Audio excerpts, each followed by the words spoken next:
Welcome back to WNST, Towson, Baltimore, and Baltimore Positive. It's been a long time coming. We're doing the Maryland Crab Cake Tour.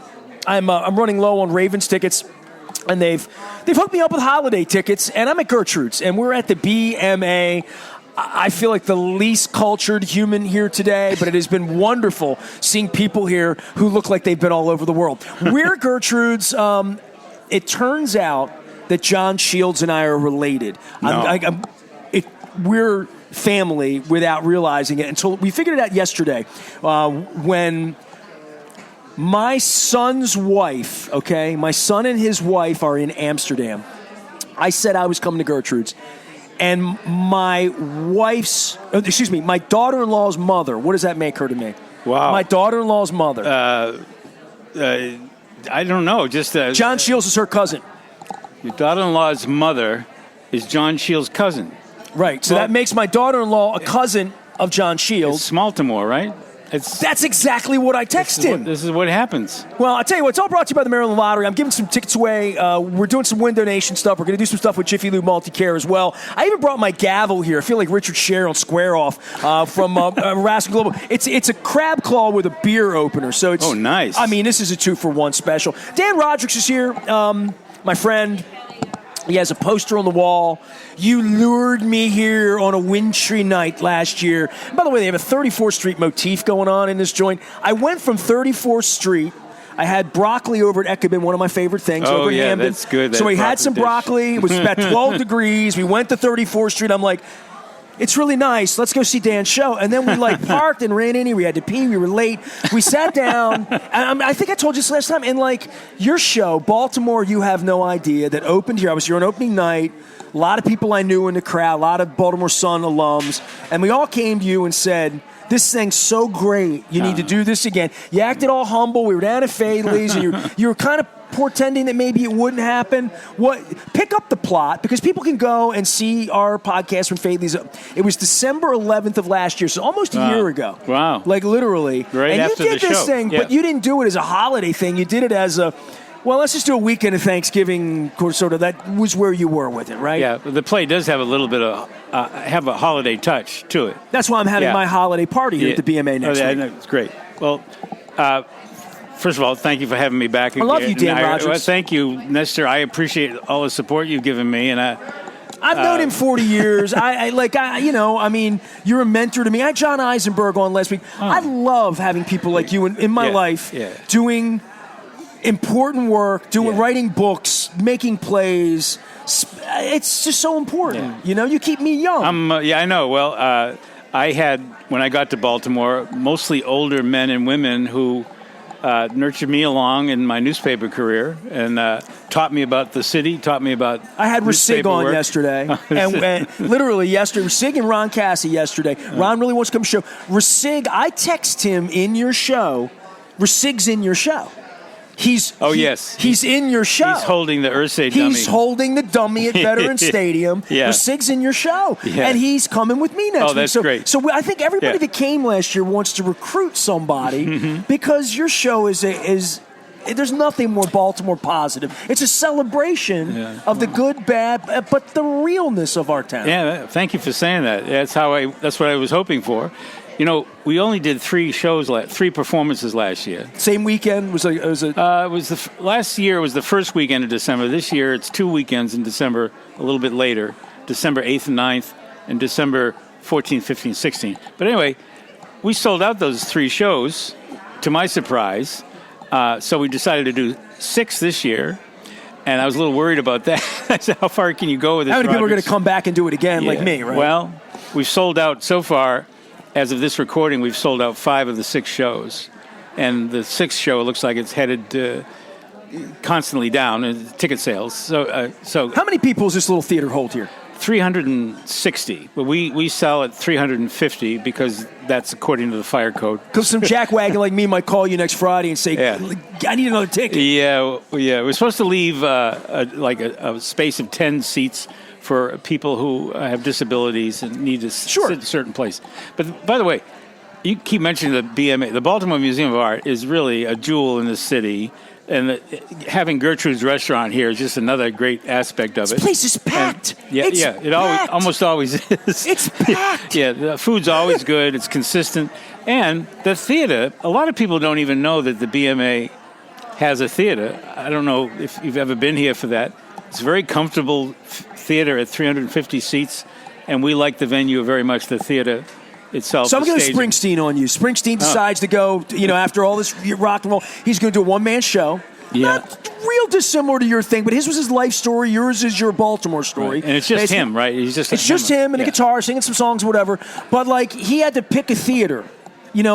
What size? Where? Yeah. How did you pick this place? He picked the Walter Kerr Theater, I think, the first time, and then he went back and did a bigger theater the second time because he was very successful with it. Maybe you could have done one show at a big theater, right? Maybe. But this is your relationship. This is the way you are. I thought it was a little more intimate, right? At 350 seats, it's a more intimate theater than, say, Kraushaar Auditorium at Goucher. I didn't want a 1,000-seat theater. Right.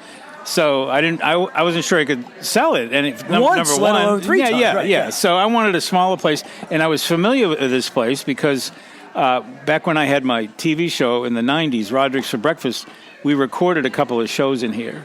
And I also did a theatrical performance of, they're all theatrical performances, of Death of a Salesman. It was a radio version of it. And Poor Willie. Yeah, Willie Loman. I was his friend Charlie. Mark Steiner played Willie Loman. We recorded that on this stage in here. So I'm familiar with this space, and I just think it needs to be used more. Also, they call it the Meyerhoff Auditorium. It's really a theater. I wish they would. I suggested to the BMA that they recall it in the theater, Meyerhoff Theater, because it really is. It's nice. Well, I tell you what, we're here at the BMA. We're at Gertrude's. I have not had the crab cake, so Odette Ramos is going to come by a little later on. Councilwoman, she's vegan and had recommended the vegan crab cake. It's a zucchini sort of thing. Yeah, it's good. I've got to know John a little bit. He does crab cakes 3 different ways here. I don't know what I'm doing. But I had the fried oysters. They were ridiculous. I had a berry. I was really good. I'm doing yoga tonight. I'm trying to... You said it before we started. This could be the beginning of the Oyster Maryland Tour. Oyster Tour, 25th anniversary. I'm already on that. I was going to do it this summer, but just issues with the Ravens and the season and the crab cake tour and things I wanted to do, I just didn't do it, and I'm going to do it this year. It's really inspired by Damie at Fadley's. You were there a year ago with me. Yeah. I had never really had fried oyster. I had been to a lot of bull and oyster roast and have raw oyster stew. Right. But I never order oysters because there's always something else on the menu. I'll get the rockfish or I'll get the shrimp or whatever. Right. She brought me these fried oysters and I ate a couple of them. I'm like, they're good. So now it's just, and then this has changed my world today. I mean, this thing here, I'm 2 for 2 on the oyster tour here. Dan Rodgers is here. The show is Baltimore. You have no idea. So I set this up 2 months ago thinking, poor Dan, he's going to have trouble selling tickets. Huh? Let's put and then you laid this on me that you're doing this courtroom thing, and you're actually here putting that together as well. You're like a band. You're on to your next project already. You know? Well, that's the next play. After the play last year, I thought, I've got more stories in me. A lot of people said, they found this unique, a newspaper guy dramatizing the stories he's told. Being a newspaper guy, right. Literally. Yeah. So I thought, I've spent a lot of time in courtrooms at trials over the years, a lot of time. And there's so many stories that are drawn from courtroom. And the courtroom scene is itself theatrical in nature, with adversarial actors and a judge. And so I thought, use the same format, a series of stories within an hour and a half play performance, where I narrate and others act out, reenact these trials. So I use the exact words and language that I recorded in my column over the years. And that's going to be our February play called Baltimore Docket. It's 7 scenes, 7 different stories, all set in the same courtroom. These 7 stories you're going to tell? If I worked with you at the Evening Sun in the 90s and late 80s. Some are from back then. Yeah. Yes, these are the 7 stories you want to tell in full color. And Baltimore, you have no idea. And I don't want to retell the story. And quite frankly, Dan, because I'm going to see you again next Friday, I'm bringing everyone I know literally to the show on Friday. And we're going to do a little entertaining here at the BMA as well. And I don't want to reenact it, but I remember scenes from the Lord Baltimore Hotel. I remember little things about it. But in writing this as a writer and a bit of a thespian and a self-proclaimed ham, as you proclaimed here, in making these stories come to life, what about Baltimore you have no idea, and the seed for that led you? Because I have a feeling you probably got 3 or 4 more of these kinds. Because you're having fun with this, dude. You look young, you look vibrant, you look like you've been fishing and fly fishing. You look so relaxed. Well, thank you. Well, it does give me, having your supportive words and last year's response to the play does give me, more confidence to move on. I feel like I can do another play, and I think the Baltimore docket is going to be a good play. So I thought, okay, I got so many stories to tell. No, there's no one story that I can turn into a play, but I got 7 or 8 stories I could turn into mini plays within a play. And originally, like Love American style, just like that. Yeah, just like that. So anyway, I thought, well, I could stand on stage and tell stories because I've done a lot of speaking engagements. Probably you have too. But then I kind of chickened out on that, and I thought, why not bring other actors on the stage to act out, to play the roles of people that I'm talking about in telling these stories. So then I said, well, then I need a segue to move from scene to scene, set the mood as we move along to something to match the emotional pace of the play. So I came up with music, a live piano. So we have a live piano on stage, which is unusual for a play, but it helps make those transitions, remember, from scene to scene. And then someone came backstage after the first performance and said, "This is a person whose opinion I respect too. I said, this is unique. This is a newspaper guy acting out stories that he already wrote. 7 stories, 8 stories within an hour and a half. A dramatization, a comedization. Yes, right. Yeah, right. Because some of the stories are funny and using music to make the transition. Multimedia show. I mean, we had big video on the screen at the back of the stage. Something maybe you couldn't have dreamed of 20, 30 years ago, right? Like, it's not where your head was, right? Yeah. Well, you made television shows every week, though. Yeah, I did. And you acted. I mean, I did some acting. Yeah. But I also thought this would be the best sort of distillation of my skills. I mean, I got an ear for dialogue. I imitate people. I'm a mimic. So I listen. I eavesdrop a lot. I hear how people talk, and I've listened in courtrooms, listened to testimony for hours and hours and hours. So I thought, and I liked the stage. I love theater. I said, this probably is what I should do: is bring everything together. Stories from newspaper work, and my interest in theater. And, here we are. Well, for the show this year, and some folks may not see it. Are you videoing it? Okay. I asked you that before because I'm like, somewhere, I mean, I have a video. I was in Oliver in 1982. Really? I was the Artful Dodger, No kidding. Consider yourself at home. Consider yourself one of the I do anything part of the furniture, for right? you, dear. Anything for you, dear. Sorry. So anyway, I did that, and I found the old video cassette. You were the Artful Dodger. That's and it was a piano. So appropriate. It was at Colgate Elementary. I mean, the guy who was the principal at the time, he looked at me like Johnny Bravo when I went through, and he's like, Dodger, you're Dodger. I'm like, I can't sing, I can't dance. You're in my show. And the next thing, it was at elementary school, but we had a videotape. Yeah. It's online. So I have... It's online? This is what I'm saying. Even in 1982, they had a stand-up little camcorder video. Did, yeah. Did somebody do that for you last year, or is somebody doing that? Well... Go ahead. We have a plan to do it right, like 3 cameras, shoot 2 shows. Is Scorsese coming in? He's been invited. No, okay. I don't know. So the idea is to get it recorded, get it edited, and then I'm not sure what we're going to do with it. And we have a couple ideas about that. But most theater productions are not videotaped. They're not streamed out. They're not meant for that. Yeah. Yeah, because they want people to come to the theater. But we're just doing this.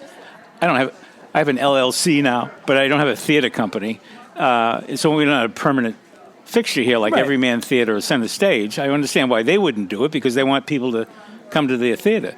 But you're trying to get this as many people as you can get it to, I would think, right, at this point? Well, yeah. I have to think about streaming it in some way or broadcasting it. So we are thinking about talking about $2.99. Make the investment. Click here.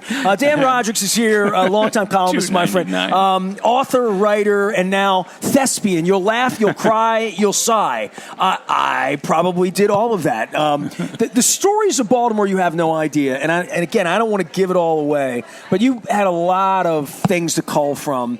That you picked this comedic thing about a mobster's wife telling a reporter things she clearly shouldn't be telling him. Right. And then all of the sort of malaproppy, it's not the heat, it's the humility, and these things that I'm familiar with your, which is still funny. You still laugh at that. It'll never not be funny, right? Yeah. So you put these stories. Is there cutting room floor stuff? Oh my God! That would make a Baltimore You Have No Idea Part 2 like it may be better than Smokey and the Bandit or Jaws 2 were.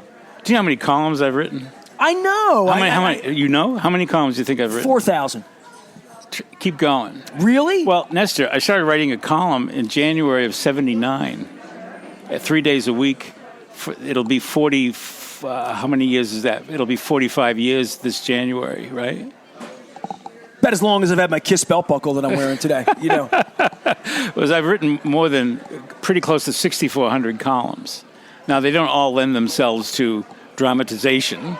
Right. But there's a lot of good stories in there, that some of which I've forgotten about. Well, I think the one thing about your play is you absolutely have this soul about people who came into your life in some sort of crisis way because of you being a reporter, some sort of crisis, and you intervene with a notebook. And I love the jacket you wear because it's very Joe Friday. Like you almost are part detective and part reporter, which is what a reporter is. What a reporter is, right? Yeah, right, exactly. And trying to cut through who's BSing you, whatnot. Yeah.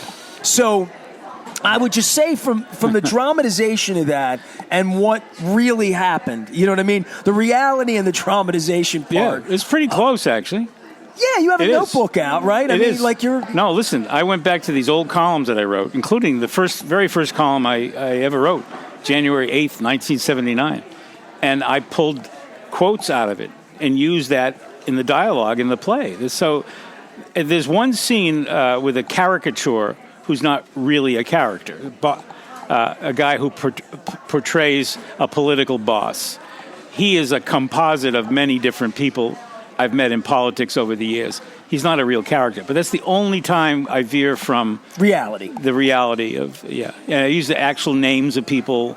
So not only is it Baltimore, you have it's completely nonfiction. I mean, it's yes, I would as a production. It is, except for that one scene with a caricature rather than a real character. What about your courtroom thing? Is that all real? All real. They're all cases that I wrote about, and again, I went back into the Sun archives and looked at how I described these scenes and the quotes that I used from people, pulled them out. And that's a journalist in you. You can't even be creative when you're being creative because the truth is stranger than fiction. One of the themes of this, it's true in Baltimore. It's probably true everywhere. But one of the things I say in the second play, The Docket, is the title of that play could very well have been Baltimore, You Don't Have to Make It Up. Because there's so many good stories. Well, I mean, you're going to work on this. I'm working on the Baltimore positive thing here. Yeah. But you could work off of this. And I think this may sustain you for a while. Because I think the newspaper writing column thing after you've done 6,400 of them. And Dan, I speak to you now as a 55-year-old guy. You met me, I was 17 years old, right? I remember, I mean, I've known you for 40 years, right? Yeah. The notion that I could take phone calls on a Monday morning after the Ravens lose... after doing it for 22 years pretty seriously. Yeah. The fact that now it'll be 32 years I've been on the air on December 13th. Wow, good for you. The fact that... That's very good. The thought that I could go back and do that again. Yeah. Or be a baseball beat writer, which they have AI doing that now for Sports Illustrated. Writing. What are you saying? You're saying you wouldn't go back to that? No, because I want to be onto something. I'm here talking to you in an art museum it's cool. in the middle of Gertrude's over a crab cake and oysters about food, travel, courtrooms, Baltimore. Much more. There's a big world out here. And it's not just because it's bye week, or the Ravens are 9-3. Because I talked about them all morning on Monday, and I've just created more space in my life it's good. for other things. And the way that you have to. you not writing a column with Jack Lemmon in the corner as though it's 1986 forever and there's no internet and you're that guy. You were that guy. Like, I talked to John Eisenberg about this. You know, do people know who Jack columns, Lemmon? you know? Who are you talking about? You said Jack Lemmon. They think of the actor, the late actor. He looked more like Lou Grant. Lou Grant. Yeah, he looked more like Ed Asner. He was the managing editor of the old Evening Sun. He was the Can I give a lottery plug here? I don't know if I told this. Sure. No, I'm going to give a lottery plug. These are the lottery scratch-offs. Okay, so in 1986, and I was employed January 6, 1986, through January 15th of 1992. I was there 6 years and 9 days at the Evening Sun. It seemed longer, but the sports section, I did the agate, the agate page, and I did music. I was a music critic. I unearthed my Paul Stanley. Paul Stanley had me in his hotel suite at 1 o'clock in the morning for dinner, talked for an hour in his suite after a concert in 1990. I found the tape. Towson Transfers unearthed it this week, and instead of me asking, it slowed down the tape, and it sounds good. And I ran it this week. So my period at the Sun was this beautiful thing. But I did everything from sitting with David Bowie and Robert Plant to doing the lottery numbers. Okay, so every night, my primary job that allowed me to cover high school sports, go to Hammerjacks, sit in the press box, and eat the little crab cakes. I had to do the agate page. It was my job. You packed a lot in 6 years. I did. You did. So every night I put the lottery numbers in, and I would get it off the Maryland Wire, and I would type them in. We didn't have cut and paste, okay? So I would type them in, and I put it in there. Bob Hieronymus' thing was there. It was all this stuff was going on. And I screwed up the lottery numbers. This is when it was... Right? Oh.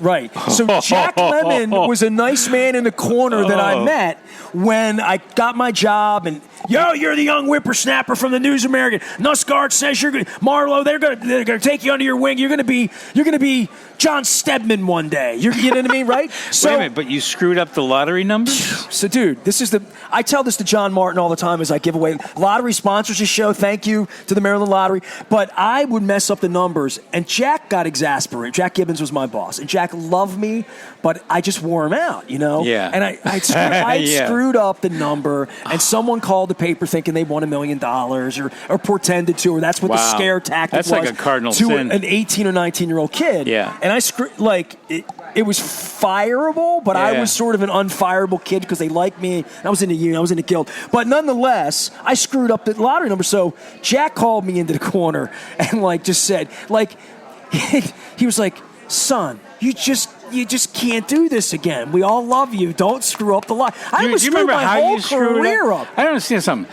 How did you screw it up? Because you get a wire service sends you the numbers. 6, 17, 23, 37, and I hit a 38 or 36. All right, this is back. So, you know what I mean? This is before we had. We had computers.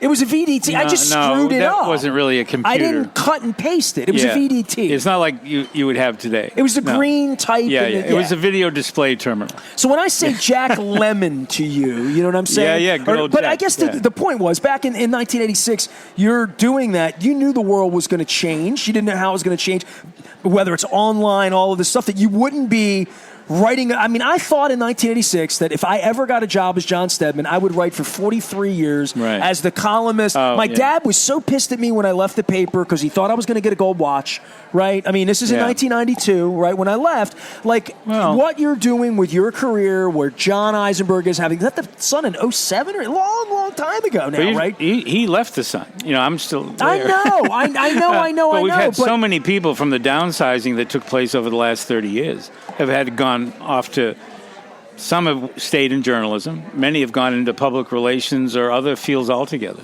restaurants. But you were always doing TV, you did a variety show, you did news stuff, you did Man on the Street. The fact that you're doing this at this point in your life, and this Eric Bogosian moment happened to you and struck you down, it feels like you feel like you're swimming in the right direction as a person. For anybody who's been in your audience and you've been recognized by a dozen people in the first 20 minutes sitting here, somebody thought it was your podcast and not mine at the thing. And it was, and people, Matt Campbell, by the way, this is for you at the convention. This is another one of your fans. So people know who you are and what you do. This is what you're doing now, and I think that's a beautiful thing. It is. To me. Yeah, and I feel like it's another extension of my creative spirit, what I want to accomplish and stories I want to tell. And there's a great audience out there. I mean, I still get really good feedback from readers of The Sun. People still do read the newspaper. There's a loyalty factor to your integrity, and you're trying to be honest with people. Like, I piss people off all the time, right? I mean, I piss you off. I do. You and I are going to too. have a stadium segment in a couple minutes, and we'll see how it goes. But like, there is a point where your candor will offend people, and your politics will offend people. I've done that. Right. I've done that too. Yeah, I've been there too. You should see some of my emails. But there's also a point where you chase people away, and I know this as an entrepreneur. They're saying, "What's your audience? How many clicks did you get?" Well, 30% of my crowd we chased away because the basic part of what we do is sometimes not for everyone. Right. Giving your when you have a column. When you write politics, when you write about politics and different ideologies, what's going on in the country today, you can quickly alienate people. They seem far more vulnerable to alienation than ever before. Hyper-partisanship. I remember when I first got started, if someone didn't like what I wrote, they would write me a letter. Or they'd call me on the phone. We'd have a discussion about it. But they wouldn't cancel their Sun subscription. No, and they wouldn't say the kind of things I hear now. Of course, it's become so nasty. Well, I was the mail guy. Me. I used to bring everybody's mail. Yeah. So, when Eisenberg and I, the guys who got the hate mail were always the columnists, right? I mean, Stedman, as beloved as he was, I mean, he got as much hate mail. It's like me being on the radio. I thought when I met you, I thought, I'm going to do a show and I'm going to be like Chuck Thompson. They're just all going to love me. And then I've watched the Angelos thing for 30 years. And I mean, it is. But that's a different thing. Yeah, you're an opinionated guy. You have thoughts. I'm an opinionated guy too. I don't know if that works. People who do broadcasting and work for teams, basically, right? Sure. They need to be well liked. They can't just be liked. They got to be well liked, and they can't alienate people. What about respected? It's a different thing. That's a different thing. What about respected though? Oh, well, these people respect you, Dan. I mean, I'm just saying, like, some people do. But the people who are still there every day, there's you're like, there's a loyalty, and there are people who still stay with. I feel this. It's been 32 years. I mean, that is the blessing. The blessing is if you're honest with people, through the good and the bad, they'll stay with you. You get points for just being around for a long time too. People respect you because if you're still in this game, you're still talking, commentary, you're still involved in the life of the city, the life of this community, this state. People respect you because you still care and you're still interested in it. Well, Mac asked me when you're going to do a podcast again. That's when Mac Campbell from the Convention Center. I told him I'd shout it out. So that's his big question. Said, when's your podcast? I feel like Forrest Gump when he goes running and then he had to stop and he decided he had run enough.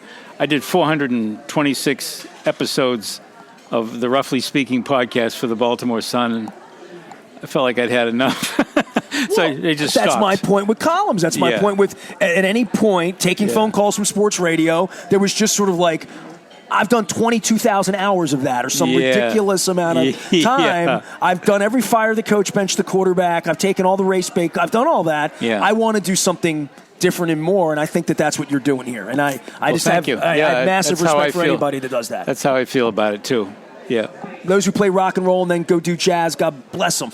Dan's here. Baltimore, you have no idea, is the current play. The next play is Baltimore Docket, correct? Baltimore Docket, in February. Absolutely. And there's still like 5 tickets left for the last show.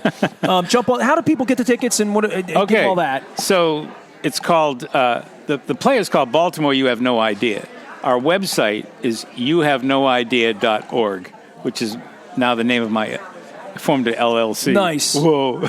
It's called You Have No Idea LLC. So the website. Is this your first LLC? Yeah. Such a journalist. I'm not really a businessman, right? So anyway, so it's youhavenoidea.org. The tickets are $27, which is an inflation fighter price, because it's the same price as last year. Yeah, I'm and sniffing these. I'm sorry.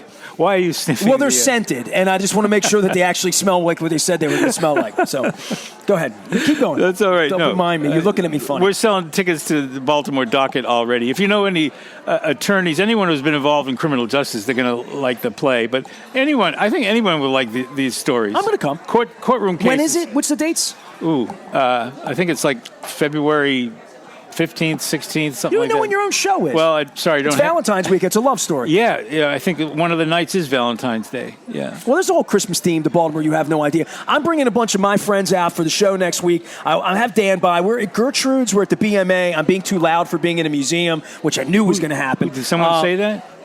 Did someone tell you you were being too loud? It was a patron. You know, I that's why I turned my mic up. Peppermint payout. These don't smell as. These really smell. Smell that. That is very. It's cinnamony. It's cinnamony. Yeah, it is. It's a gingerbread. Gingerbread yeah. man. So anyway, we're giving these out. We're here at Gertrude's. We're going to be at the Hollywood Casino on Friday with Tom Kelso, which is the topic of our next segment. Dan and I are going to have a little stadium debate here. We're going to talk about the city as well. I'm going to pull out columnist Dan Rodricks. All right. I'm going to play Jack Lemmon. Okay. That's what I'm going to do. Rodricks, what do you think of this? Why do you think that? So anyway, we'll do all the Joe Friday stuff. We're here at Gertrude's at the BMA. It's brought to you by the Maryland Lottery in conjunction with our friends at Window Nation. I'm not going to wear this in the art museum. I'm going to try to be a little cultured. I was going to let my hair down. 866-90-NATION. You buy two, get two free. Big holiday offer coming your way. Our friends at Raskin Global as well as Jiffy Lube Multi-Care. He's Dan. I'm Nestor. We're going to come back and we're going to talk downtown, Inner Harbor, Westmore, John Angelos, Steve Bisciotti and the Ravens, parking lots, future of the city. Next, we're at the BMA. Stay with us. It's Baltimore Positive.